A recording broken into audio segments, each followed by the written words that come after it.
तो दोस्तों आज हम आ गए हैं देखिए क्लास 10th के 30 और क्वेश्चन लेके। आपको दूसरे या तीसरे दिन हर दिन लगातार 30 क्वेश्चन ऐसे मिलेंगे जो यदि आपने ये सीरीज पूरी कर ली तो आपके 20 में से 20 क्वेश्चन सही जाने से कोई नहीं रोक सकता। तो आज हम जो क्वेश्चन लेके आए हैं वो देखिए कितने आसान है और बहुत ही इम्पोर्टेंट है। आपको इस तरीके के क्वेश्चन बिल्कुल छोड़ के नहीं जाने हैं। तो चलिए बगैर समय गवाए हम करते हैं स्टार्ट। तो देखिए पहला क्वेश्चन क्या कह रहा है। पहला क्वेश्चन कह रहा है हमारा कि चित्रकला का मुख्य तत्व क्या है। चित्रकला का मुख्य तत्व क्या है। तो चित्रकला का मुख्य तत्व रेखा नहीं होता है, बहुत सॉरी रेखा होता है, संगीत नहीं होता है, नृत्य और भाषा नहीं होता है। तो क्या होता है, रेखा होता है। पहला सही है। अगला देखिए कह रहे हैं आकृति और पृष्ठभूमि का संबंध क्या कहलाता है। आकृति और पृष्ठभूमि का संबंध जो है वो कहलाता है हमारा स्पेस। क्या कहलाता है, स्पेस। संतुलन नहीं कहलाता, कंट्रास्ट नहीं कहलाता, अनुपात नहीं कहलाता, क्या कहलाता है, स्पेस कहलाता है।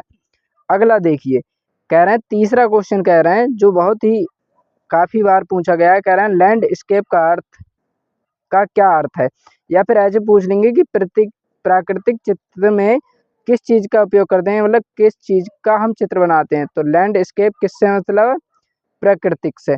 कैसे आपने सुना होगा कहीं पहाड़ जो है वो टूट गया या मतलब भूस्खलन हो गया, हिंदी में से भूस्खलन बोलते हैं। अगला देखिए चौथा क्वेश्चन।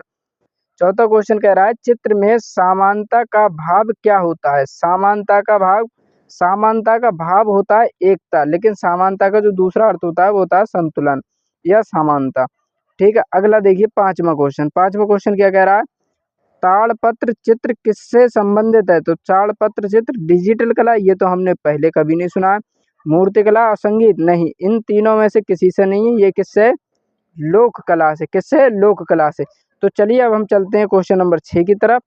तो देखिए क्वेश्चन नंबर 6 देखिए।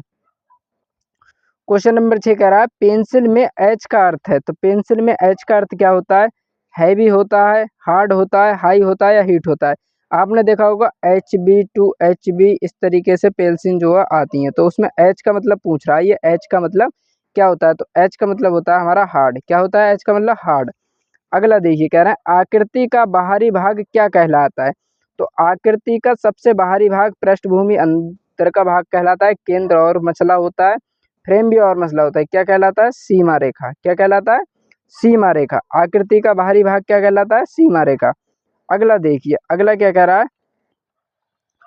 अगला देखिए अगला कह रहा है जो हमारा 8वां क्वेश्चन है वो देखिए क्या कह रहा है। 8वां क्वेश्चन कह रहा है टेम्परा पेंटिंग में माध्यम क्या होता है। तो टेम्परा पेंटिंग ये पता नहीं किस प्रकार की पेंटिंग होती है, लेकिन अगर आपको ऐसा कोई क्वेश्चन दिखे तो इसमें माध्यम होता है अंडे की जर्दी। अंडे की जर्दी का माध्यम होता है। अगला देखिए 9वां क्वेश्चन। 9वां क्वेश्चन कह रहा है ज्यामितीय आकृतियां किससे बनी होती हैं या किससे बनती हैं। तो ज्यामितीय आकृतियां किससे बनती हैं, गणितीय रेखाओं से। किससे बनती हैं, गणितीय रेखाओं से। अगर हमको कोई भी ज्यामितीय आकृति बनाने हैं तो क्या हमें गणितीय रेखाएं खींचनी पड़ेंगी। अगला देखिए 11वां, वो 10वां, 11वां और 12वां क्वेश्चन। बहुत ही आसान क्वेश्चन है। आई होप आपको चीजें समझ में आ रही होंगी, और समझ में आ रही हैं तो चैनल को सब्सक्राइब करें और वीडियो को लाइक करें और अपने दोस्तों को शेयर भी करें। शेयर करना बिल्कुल नहीं भूलें। तो अगला देखिए 10वां। कह रहे हैं चित्र में खाली स्थान का महत्व हो है, महत्व क्या है।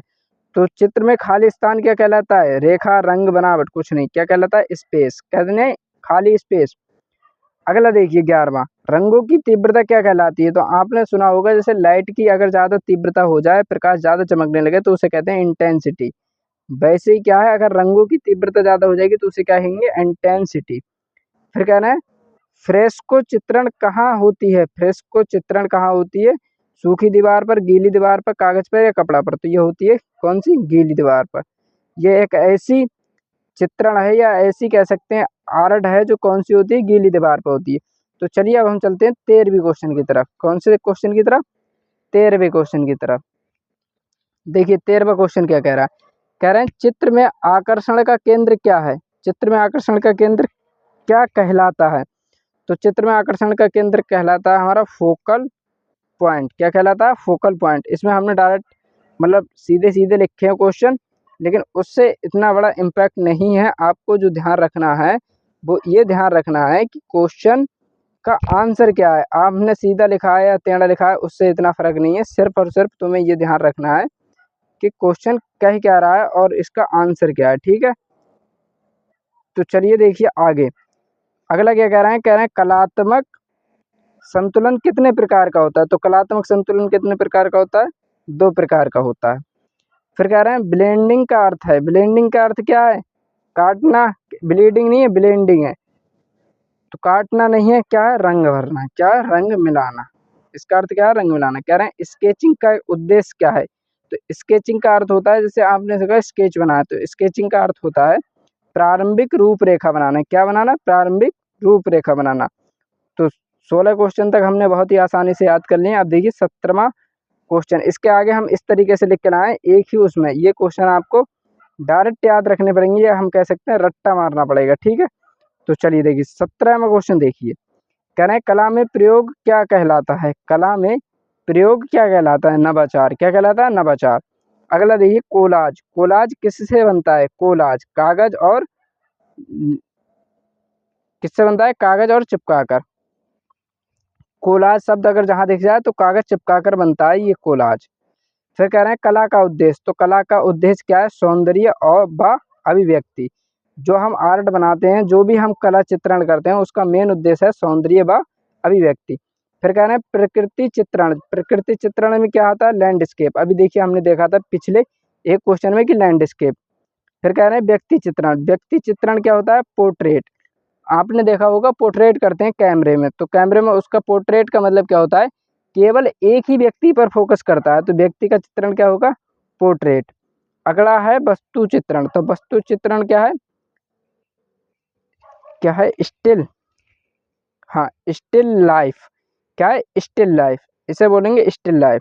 अगर वस्तु चित्रण की बात आए तो स्टिल लाइफ।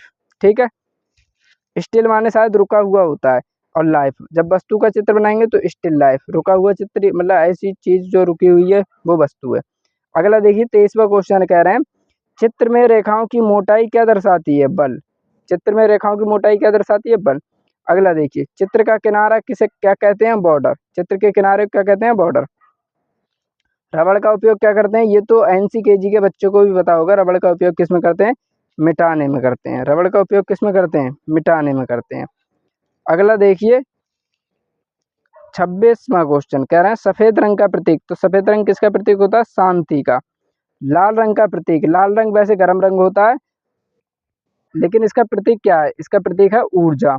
हरा रंग का प्रतीक क्या है, प्रकृति, क्योंकि हरा रंग किसमें होता है, प्रकृति में पाया जाता है। अभ्यास से क्या बढ़ता है, अभ्यास से कौशल बढ़ता है, अभ्यास से क्या बढ़ता है, कौशल बढ़ता है। और कला में अनुशासन क्या कहलाता है, कला में अगर अनुशासन है तो किससे आता है, अभ्यास से। कला में अनुशासन किससे आता है, अभ्यास से।